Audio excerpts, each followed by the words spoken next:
Manish, Iran तो अपने रुख को लेकर पहले भी स्पष्ट तौर पर बयान दे चुका है कि लेबनान पर हमले बंद होने चाहिए, तभी आगे बात होगी।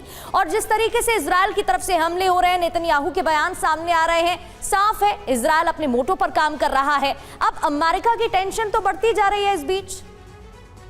बिल्कुल, देखिए अभी मैं देख रहा था कि आखिरी हमले हिजबुल्लाह की तरफ से इजराइल पर कब किए गए हैं, तो 1 घंटे पहले इजराइल के उत्तरी इलाके पर हिजबुल्लाह की तरफ से रॉकेट और ड्रोन दागे गए थे। अब आप सोचिए इस कंडीशन में क्या इजराइल इस शर्त को मानेगा कि वो लेबनान में, जो साउथ लेबनान का इलाका है जहां पर इस वक्त आईडीएफ की ग्राउंड फोर्स मौजूद है, या फिर जो इजरायली आर्मी ने लितानी रिवर तक को क्रॉस कर लिया है, क्या वो पीछे चले जाएगी? क्या वो साउथ लेबनान के इलाके को खाली करके, जिसके लिए काफी मशक्कत करनी पड़ी थी, और उसके बाद वो वापस इजराइल चली जाएगी? हरगिज नहीं।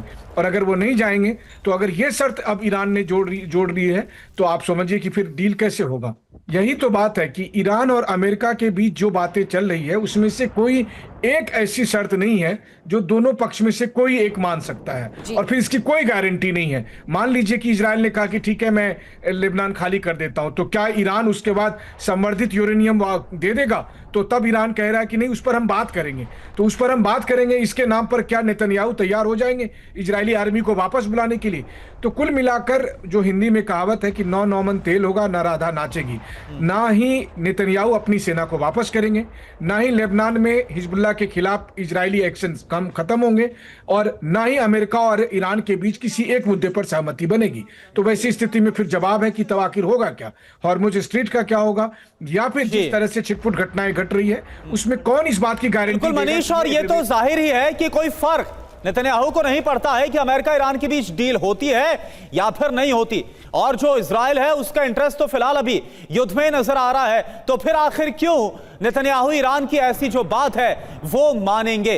इन सब के बीच अगली बड़ी खबर, लेबनान में सीज फायर पर डील फाइनल हुई है, इजराइल नहीं करेगा लेबनान में हमला। अब देखिए ये अपडेट आ रही है। हालांकि आपको बता दें कि इससे पहले भी लेबनान और इजराइल के बीच सीज फायर यानी युद्ध विराम को लेकर ऐलान किया गया था, बाकायदा अमेरिका में बैठक हुई थी। डील में इजराइल ने कई शर्तें भी रख दी है, दक्षिणी लेबनान से पूरी तरह से हिजबुल्लाह हट जाए। अब देखिए ये तो वही पेच है कि क्या वाकई में इसमें कुछ हो भी पाएगा, क्योंकि ऐलान हो जाता है। इससे पहले भी कुछ दिन पहले ऐलान हुआ था सीज फायर का, बाकायदा वॉशिंगटन में बैठक हुई थी, लेकिन फिर भी दोनों तरफ से एक दूसरे पर हमले हो रहे थे, और यही एक बार फिर हो रहा है। यानी हिजबुल्लाह का यह कहना है, ईरान का यह कहना है कि तुरंत आईडीएफ हट जाए, और दूसरी तरफ आईडीएफ का कहना है कि दक्षिणी लेबनान से हिजबुल्लाह हट जाए। तो लेबनान में सीजफायर डील हो गई फाइनल क्या? सवाल कई हैं। डील की बड़ी बातें आपको बताते हैं। हिजबुल्लाह इजराइल पर हमले बंद करे, दक्षिणी लेबनान से पूरी तरह हट जाए हिजबुल्लाह, लिटानी नदी के दक्षिण से हिजबुल्लाह हटे, ये कहा गया है। दक्षिणी लेबनान में क्या होगा? पायलट जोन बनाया जाएगा, सिर्फ लेबनानी सेना का यहां पर कब्जा होगा, किसी और का नहीं। किसी दूसरे संगठन को इजाजत बिल्कुल भी नहीं दी जाएगी।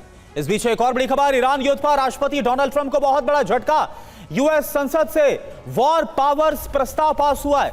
208 के मुकाबले 215 वोटों से प्रस्ताव पारित हो गया है। 4 रिपब्लिकन सांसदों ने भी प्रस्ताव का समर्थन किया है। ईरान पर हमले का फैसला नहीं ले पाएंगे ट्रंप, तो ट्रंप को घर में ही लगा है बड़ा झटका। खबर क्या है? पहली बार हाउस में वॉर पावर्स रेजोल्यूशन पास हुआ है। ईरान पर सैन्य कार्रवाई रोकने का प्रस्ताव मंजूर हुआ है ट्रंप के पक्ष में। 208 और ट्रंप के विरोध में 215 वोट पड़े हैं। ट्रंप की पार्टी के भी 4 सांसद ने भी प्रस्ताव के पक्ष में ही वोटिंग की है। प्रस्ताव पास होने की 5 बड़े मायने क्या है? ट्रंप की ईरान नीति को घरेलू चुनौती, रिपब्लिकन पार्टी में भी दरार के संकेत मिल रहे हैं। ईरान के साथ समझौते की मांग और तेज हो गई है। मिड टर्म चुनाव से पहले ट्रंप पर दबाव बढ़ गया है। ट्रंप की ईरान नीति पर असंतोष बढ़ता हुआ नजर आ रहा है। लेकिन वीके चतुर्वेदी सर, मैं आपसे जानना चाहूंगा, क्या वाकई में ये जो प्रस्ताव है, जो डोनाल्ड ट्रंप के खिलाफ प्रस्ताव हुआ है, इससे कोई अंकुश लग पाएगा? क्योंकि जो वीटो पावर है वो तो है ना ट्रंप के पास, वो जो चाहे कर सकते हैं इसके जरिए। करुणा जरूर वीटो पावर है, लेकिन जब जन भावनाएं और उनके जो सांसदों की भावनाएं हैं वो उनके विरुद्ध हों, तो वीटो पावर का अख्तियार करना इतना आसान नहीं है। अनलेस अमेरिका का अस्तित्व खतरे में हो तब तो वीटो पावर इस्तेमाल कर सकते हैं, लेकिन ईरान में लड़ाई करने के लिए मैं नहीं समझता वीटो पावर का इस समय जब इतना असंतोष उनके अगेंस्ट है वो करना चाहेंगे। अगर करेंगे तो जरूर उसके रिपरकशंस होंगे। वो समझते हैं डोनाल्ड ट्रंप इस बात को। जन भावनाओं का सम्मान करना हर प्रेसिडेंट का, हर इलेक्टेड रिप्रेजेंटेटिव का धर्म है, और ये वो अच्छी तरह से मैं नहीं समझता कि इसका विरोध में वो वीटो पावर का अख्तियार करेंगे।